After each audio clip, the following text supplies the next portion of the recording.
Alam mo yung masakit? Yung tipong hindi mo alam yung gagawin. Yung wala ka ng pakiramdam. Tapos, pilit ka pa rin saktan. Ikaw? Kaya siguro nasasaktan ka kasi pinipilit mo yung gusto mo. Hindi naman sa ganun. Kasi isipin mo ba?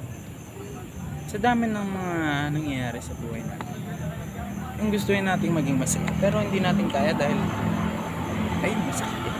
Ang hirap sa pakiramdam mo, nasasaktan ka. Alam mo naman siguro yan. Alam ko naman yung masakit kasi pinipilit mo yung gusto mo. Ginagawa mo lang naman yung siguro para sumaya ka, pero di mo alam na sasaktan ka na pala. Kasi bro, isipin mo bro, gustuin mo nating sumaya, pero ang daming reason kung bakit tayo nalulungkot eh.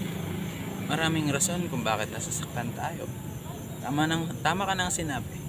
Dahil yung masyado natin pinipilit yung sarili natin sa mga bagay na alam natin hindi natin kaya. Yung kahit alam mo ang hirap-hirap na, pero tinutuloy pa rin natin hanggang sa nauwi tayo na nasasaktan tayo. Kaya yun, ang hirap diba?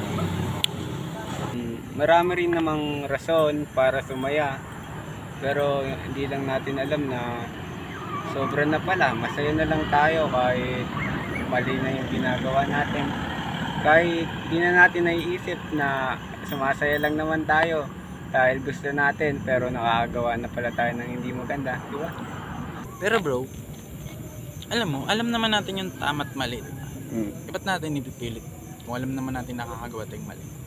So, dapat gumawa na lang tayo ng tama, pero kahit na ganun, ayun, yung tamang masasaktan lang tayo kasi hindi nyo na tayo gusto.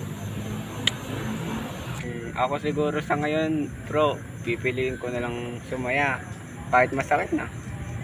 Di ba? Piliin nating sumaya.